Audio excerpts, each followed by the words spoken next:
Hai Mam, apa kabarnya hari ini? Kabar saya baik, semoga Mam juga ya. Oh ya Mam, saya mau sharing nih tentang perjalanan makan anak saya yang kedua, Sofia. Nah, jadi Sofia ini agak berbeda dengan kakaknya dulu. Mungkin karena saya juga sudah banyak belajar, jadi Sofia ini bisa dibilang relatif tidak pernah yang namanya GTM atau gerakan tutup mulut.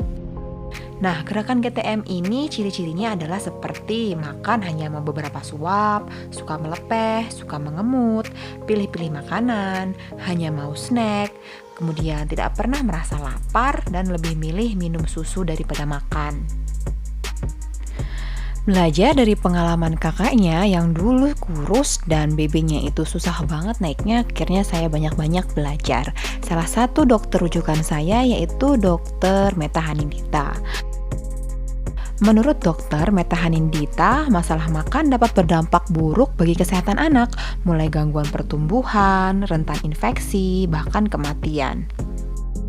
Berdasarkan penelitian, penyebab GTM yang paling sering adalah karena perilaku makan yang salah, artinya tidak mengikuti aturan makan atau pemberian makanan yang tidak sesuai usia. Nah, praktik pemberian makan yang salah ini seringkali sudah terjadi sejak awal empasi. Jadi aturan makan yang benar itu seperti apa sih? Nah, Mam, pada video ini saya akan menjelaskan poin-poin penting dari aturan dasar makan. Yang pertama adalah jadwal. Nah, normalnya pada seorang anak 50% isi lambung itu dikosongkan dalam waktu 100 menit. Jadi, kalau ingin memberi makan, pastikan bahwa lambung si anak itu kosong. Nah, untuk anak yang di bawah 2 tahun masih ASI, jadi jaraknya dari minum susu atau dari makan selingan ke makanan utama itu minimal 100 menit. Nah, kalau saya sendiri sih, Mam, itu prakteknya adalah sekitar 90 menit. Kemudian, Moms harus buat jadwal yang konsisten dari sarapan, kemudian snack, makan siang, ASI, snack, makan malam, dan ASI. Nah, kalau untuk saya prakteknya, anak-anak itu sarapan jam 7, Mam. Kemudian setelah sarapan jam 8, setengah 10, sampai jam 10 itu snack atau saya beri ASI. Kemudian dari jam 10 ke setengah 12 itu makan siang. Setelah makan siang jam 1 tidur, kemudian tidur sekitar 2 jam, jam 3 bangun, kemudian makan snack atau ASI, kemudian dijeda lagi 1,5 jam, kemudian makan sore. Gimana, Mam, kalau misalkan waktunya dia snack atau waktunya dia makan ternyata dia tidur? Percayalah, Mam, kalau jadwal yang dibuat sudah konsisten itu tidak akan terjadi. Jadi kalau misalkan anaknya itu siangnya masih tidur 2 kali, kita usahain jadwalnya itu adalah di antara waktu tunggu atau jadwal pengosongan lambung tadi, yang yaitu 90 sampai 100 menit. Nah, sebenarnya membuat jadwal konsisten ini adalah untuk mengenalkan anak rasa lapar dan rasa kenyang. Jadi, jangan berikan snack atau makanan lainnya di luar jadwal makan yang sudah direncanakan tersebut.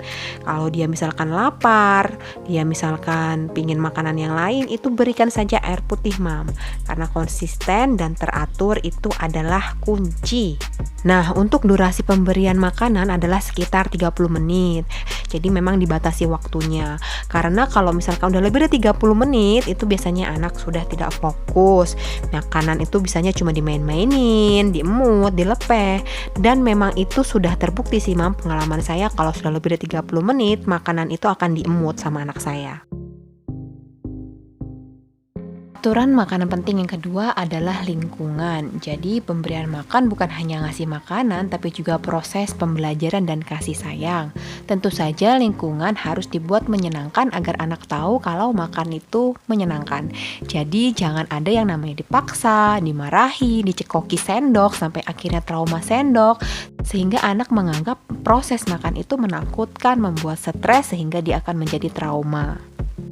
Nah, kemudian menurut dokter Meta Hanindita, proses makan itu adalah proses belajar, sehingga tidak boleh ada yang namanya distraksi berupa mainan, gadget, TV, YouTube, jalan-jalan, odong-odong maupun digendong, sehingga anak tidak fokus makan. Nah, kemudian kita juga harus tahu pemberian makan sesuai usia. Jadi 6 sampai 8 bulan itu bubur halus cukup kental. Ciri-cirinya adalah apabila sendok dibalikan, makanan tersebut tidak jatuh. Usia 9 sampai 11 bulan, tim kasar, cincang, dan finger foods. Usia 12 sampai 23 bulan itu adalah makanan keluarga. Nah, sedikit tips dari saya, Mom, berdasarkan pengalaman saya dulu anak pertama yang menerapkan baby led weaning. Nah, jangan buru-buru Mom kasih anak usia 6 sampai 8 bulan itu finger food. Jadi sabar dulu sampai dia usianya 9 bulan baru kasih finger food. Mengapa? Karena kalau dia sudah dikenalkan dengan finger food, dia itu males disuapin. Dia nggak mau yang namanya disuapin, dia pingin namanya makan sendiri. Nah, sesuai dengan aturan responsive feeding, jadi sebaiknya anak itu disuapin orang tuanya sambil berinteraksi, bukan makan sendiri. Jadi itu alasannya. Nah, saya yang dulu pernah menerapkan makan BLW di anak pertama, itu membuat anak saya berat badannya susah menaik, BB-nya seret. Karena dia makan sendiri, jadi tidak tahu berapa porsi yang sudah masuk ke dalam perutnya. Mungkin banyak new mom yang sama seperti saya dulu, jadi tidak tahu berapa sih sebenarnya perbandingan rasio ASI dan empasi. Untuk anak di atas 1 tahun, Mom, itu adalah 70% empasi dan 30% ASI. Jangan dibalik ya, Mom, karena kalau sampai banyakkan ASInya itu akan menimbulkan masalah baru. Nah, kemudian salah satu aturan makan lainnya adalah beri kesempatan anak makan tanpa harus sedikit-sedikit dibersihkan mulutnya atau meja makannya. Makan adalah proses belajar sehingga wajar kalau masih belepotan atau berantakan, karena itu adalah hal yang perlu dilewati. Nah, kalau sedikit-sedikit dibersihkan itu sama saja dengan memburu-buru proses makan agar cepat selesai. Seperti itu. Nah, untuk Mom yang sudah mengikuti aturan makan namun anak masih sulit makan, atau sudah ikut aturan makan namun berat badan masih juga seret, saran saya adalah segeralah konsultasi ke dokter. Jangan ditunda-tunda ya, Mom, agar diketahui apa akar permasalahannya. Karena ada penyakit yang membuat berat badan anak itu seret, Mom, seperti infeksi saluran kemih, TBC, maupun kekurangan zat besi. Baik, Mom, sekian dulu video dari saya. Semoga Moms yang nonton bisa mengambil manfaat dari video ini. Kalau Mom suka dengan video ini, bolehlah Mom kasih like dengan senang hati dan jangan lupa subscribe ya, Mom. Sampai jumpa di video-video bermanfaat lainnya. Bye.